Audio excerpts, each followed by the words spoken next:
नमस्कार, मैं आपके साथ विभा उपाध्याय और आप देख रहे हैं न्यूज़ 18 बिहार झारखंड का digital platform. Ahmedabad plane crash में करीब 1 महीने के बाद शुरुआती जांच रिपोर्ट जब सामने आई तो उसने कई शंकाओं को जन्म दे दिया है। कई सवाल ऐसे हैं जो इस रिपोर्ट के सामने आने के बाद भी सुलझे नहीं हैं और उनके जवाब मिले नहीं हैं। विमान का फ्यूल स्विच था, उस स्विच को लेकर ये बार बार कहा जा रहा है कि ये स्विच ही बंद था और यही वजह रही इस हादसे की। सवाल ये, एक आम आदमी के मन में ये सवाल उठता है कि आखिर ये स्विच अपने आप कैसे बंद हो गया। या तो इसे किसी ने बंद किया होगा या फिर टेक्निकल फॉल्ट रहे होंगे, तकनीकी खामी रही होगी और इस वजह से ऐसी परिस्थिति आई जब लोगों को अपनी जान गंवानी पड़ी। रिपोर्ट में इन सवालों के जवाब आधे अधूरे क्यों हैं, ये सवाल इस वक्त सबसे बड़ी है।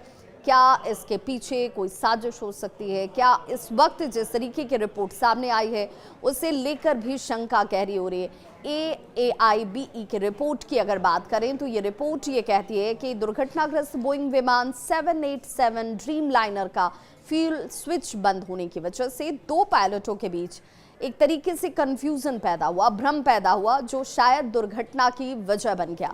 रिपोर्ट में ये कहा गया कि दुर्घटना के समय एक पायलट ने दूसरे पायलट से ये पूछा कि आपने फ्यूल का स्विच क्यों बंद कर दिया। इस पर दूसरे पायलट की तरफ से जवाब दिया गया कि उसने इस स्विच को बंद ही नहीं किया। संभवतः पायलटों ने फ्यूल स्विच को फिर से चालू भी किया होगा, लेकिन तब तक बहुत देर हो चुकी थी।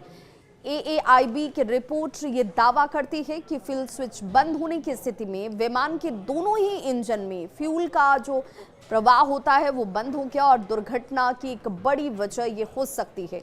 वहीं बोइंग के इस मामले में सफाई सामने आती है और अमेरिका की सरकारी एजेंसी है फेडरल एविएशन एडमिनिस्ट्रेशन, जिसे FAA और बोइंग ने नोटिफिकेशन जारी करते हुए कहा कि बोइंग प्लेन ने फ्यूल स्विच लॉक बिल्कुल सेफ है। हालांकि सोशल मीडिया पर लोग ये सवाल जरूर पूछ रहे हैं कि क्या ये अमेरिकी सरकार की साजिश है जो बोइंग को बचा रही है। FAA ने यह भी कहा कि फ्यूल कंट्रोल स्विच का डिजाइन, लॉकिंग फीचर्स बोइंग के अलग अलग विमानों में एक जैसे ही होते हैं, फिर भी हम इस खतरे की स्थिति को मानते नहीं हैं जिसके लिए किसी भी बोइंग विमान मॉडल पर एयर वर्थनेस डायरेक्टिव देने की जरूरत पड़े। FAA और बोइंग की ये नोटिफिकेशन 11 जुलाई को अहमदाबाद लंदन प्लेन क्रैश की प्रारंभिक रिपोर्ट के बाद सामने आई, जिसमें engine fuel cut off switch पर सवाल खड़े किए गए।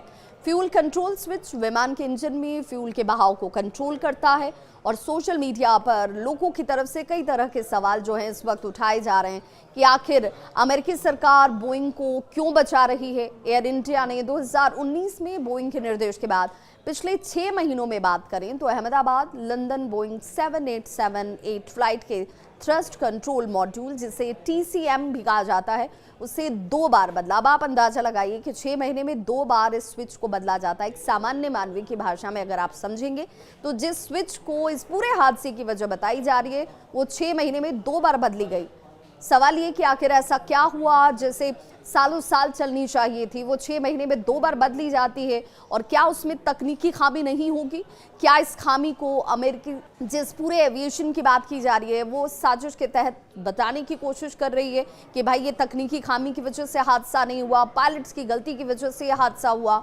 ये सवाल आम लोगों के जहन में इस वक्त उठ रहे हैं। Aircraft accident investigation bureau AAIB ने 12 जुलाई को यह भी कहा कि अहमदाबाद लंदन प्लेन में TCM को 2019 और 2023 में बदला गया था। TCM में फ्यूल कंट्रोल स्विच होता है जो प्लेन क्रैश हादसे की जांच का इस वक्त केंद्र बना हुआ है, क्योंकि 12 जून को अहमदाबाद लंदन फ्लाइट में यही स्विच टेक ऑफ के ठीक तुरंत बाद बंद हो गया था।